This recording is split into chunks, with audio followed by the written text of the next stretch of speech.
তবে আমি ডক্টর ইউনূসের উদ্দেশ্যে বলবো, স্যার আপনি দাড়িটা রাইখা ফেলেন। আপনি তালেবান নেতা হওয়া দরকার নাই, নেতা হবেন কারণ আপনি এর থেকে অনেক বড় মাপের একজন মানুষ বিভিন্নভাবে। বাট এই মুহূর্তে তো বাংলাদেশের জনগণ পলিটিক্যাল পয়েন্ট অফ ভিউতে আপনাকে ধোলাচ্ছে অথবা আপনাকে নিয়ে সমালোচনা করতেছে। একটা প্রশ্ন কিন্তু আছে, শক্তিশালী মুসলিম নেতা হইলেন, আপনি দাড়ি রাখলেন না। যাই হোক, তিনি বলছিলেন আমেরিকার গণমাধ্যমকে দেওয়া সাক্ষাৎকারে। তো এর মাঝখানে আমি আজকে পার্সোনালি ডক্টর ইউনূসকে অনেক ধন্যবাদ দিচ্ছি। দেখেন, ওনার সমালোচনাও করি, বাট যেটা ভালো কাজ সেটার নিরঙ্কুশ প্রশংসা আমি করি। তবে এই একই কাজ আমাদের আগের যেই রাষ্ট্রপ্রধানরা ছিলেন স্বাধীনতা পরবর্তী সময় থেকে, শেখ হাসিনা বলেন, এরশাদ সাহেব বলেন, বেগম খালেদা জিয়া বলেন, বঙ্গবন্ধু শেখ মুজিবুর রহমান বলেন, জিয়াউর রহমান বলেন, যারাই যখন ক্ষমতায় ছিল এটা করে আসছে ধারাবাহিকভাবে। তবে আজকে যখন ডক্টর ইউনূস এই কথাটা বলছেন, আমার কাছে ভালো লাগছে এই কারণে যে অনেকে ওনাকে বলে পশ্চিমাদের এজেন্ট, ইসরায়েলের বন্ধু, বিভিন্ন রকম শব্দ ইউজ করে। বাট তিনি খুব সুন্দর একটা প্রস্তাব দিয়েছেন। পূর্ব জেরুজালেমকে রাজধানী করে একটি স্বাধীন ফিলিস্তিন রাষ্ট্র প্রতিষ্ঠা করার জন্য তিনি আহ্বান জানিয়েছেন।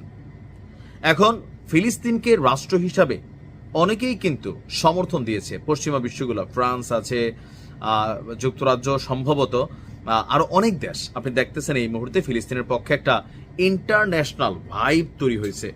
তো বাংলাদেশ সেই ভাইবে কিন্তু আগেই ছিল। তবে তিনি একটু গোছালোভাবে বক্তব্য দিয়েছেন, যে তিনি বলছেন যে আমি সবসময় মানুষকে আশার বাণী শুনিয়েছি, কখনো ভয় দেখিয়ে কিছু করা সমর্থন করিনি, কিন্তু আজ আমাকে সেখান থেকে সরে এসে ভয়ঙ্কর কিছু কথা বলতে হচ্ছে।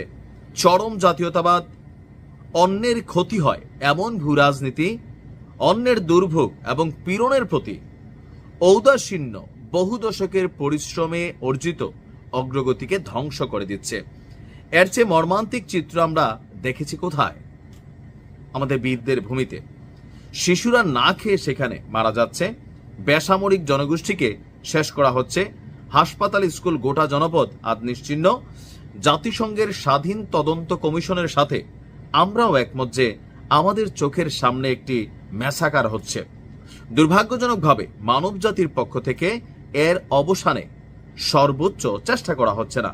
এই অবস্থা চলতে থাকলে ভবিষ্যৎ প্রজন্ম এবং ইতিহাস আমাদেরকে ক্ষমা করবে না। খুবই গোছালো কঠিন শব্দ প্রয়োগ দিয়েছেন, বাক্যের এবং শব্দের অনেক গভীরতা আছে আপনি যদি বুঝতে চান।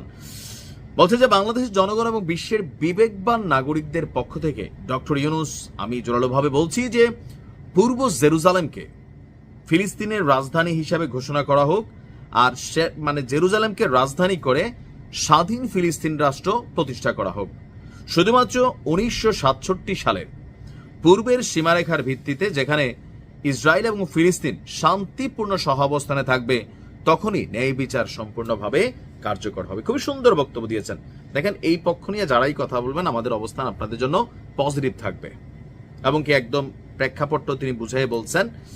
আর এই মুহূর্তে যখন সরকার উত্তাল পরিস্থিতি আছে বাংলাদেশে, অথবা পশ্চিমা রাষ্ট্রগুলো ইসলির পক্ষে একাট্টা, তখন এই ধরনের বক্তব্য দেওয়াও, যেহেতু তিনি ওয়ার্ল্ড ওয়াইড বিজনেস করেন বা যে দাওয়াত টাওয়াত পান, নোবেল টোবেল, এগুলো তো ওদেরই দেওয়া। তো সেখানে এই বক্তব্যটার কিন্তু একটা মারাত্মক ইফেক্ট আছে, নেগেটিভও ইফেক্ট হইতে পারে তার ব্যক্তি ক্যারিয়ারে। বাট বাংলাদেশ